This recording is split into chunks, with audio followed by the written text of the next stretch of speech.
how many shelter houses that you have now for this We have 45 shelters. 45 shelters? 45 shelters, not just in India. We have in UK, we have in USA, we have in Australia, and we are also opening one in Malaysia soon. You will be hearing of it. And Indonesia.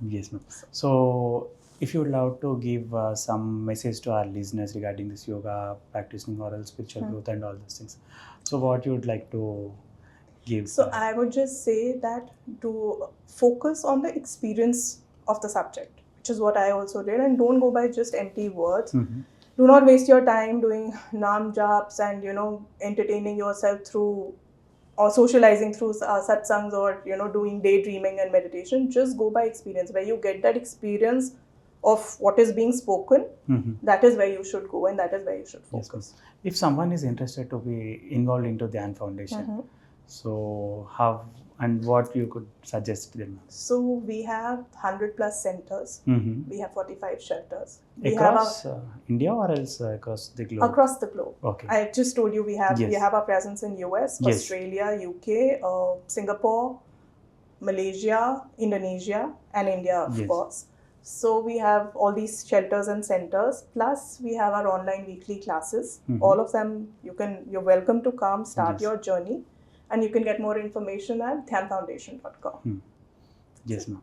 And also, if someone would like to support Dhyan Foundation, in what ways they can do? You can volunteer at our shelters. You can volunteer at our schools. You can volunteer for food distribution. Any of our charities, you can volunteer. There is no membership to Dhyan Foundation. We say that Dhyan Foundation is a thought. Yes. So if you have that thought to aid the creation, if you're willing to do something for someone else, you are already a part of Dhyan Foundation. And besides that, we have our sessions. You can come anytime. So yeah, that's that. So also you see that nowadays young professionals are going through the lot of stress and all those things. So how can you tell our listeners to adapt to Dhyan Foundation and its spiritual things and all? I would see there is no remedy. We do not propagate or advertise that do this and this will happen. What we teach or what I've been practicing for the last 20 years is Sanatan Kriya, which is a sense of Ashtanga Yoga, and it's a 45-minute simple practice. I would recommend you come, you learn that practice and give it 3 months and see how it. Because what it does is it basically brings your body into a state of balance. And by body, I mean spiritual, physical, emotional, financial, all spheres. They automatically come into a state of balance. Whatever is heavy for you leaves and whatever is good for you comes to you. So stress, anxiety, negative emotions, all of these are heavy things. Yes. So if you're doing the practices correctly, if you're doing your service in charity, there's no way that it should bog you down. So have you got a chance to meet Guruji for...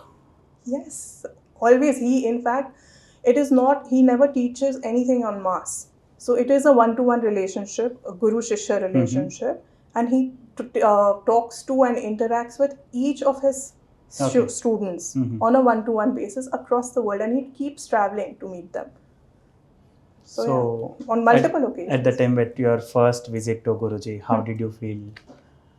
I just because he's into completely spirituality and all those things, and you were backing off with all this saffron thing and all this during colleges. So that's what I was telling you, that thankfully for me, my eyes were closed. So I had no prejudice, no predisposed notions about who he is going to be, but just the sheer, the experience of just being in his presence, how you feel about yourself and how certain things are automatically sorting out in your head. It was just something that I had to come back for, like that frequency I couldn't find anywhere else. Okay. So after meeting Guruji and after you felt the presence of Dhyan Foundation and all those things virtually and also live in life. So how you wanted to take this discussion that happened with Guruji and all those things to your peer mates and all those when you are out to the public and all? So I do try to do that, but it is at the end of the day an individual journey. If you have that calling, if you get that experience, you will continue, you may not have tried it with my friends. I've been talking about it to my parents also and my relatives also. So some of them it clicks with, some of them it doesn't, but the job is only to make them aware, then it's Yes. ultimately it's your individual journey. You Yeah. can't force something on someone. Yes.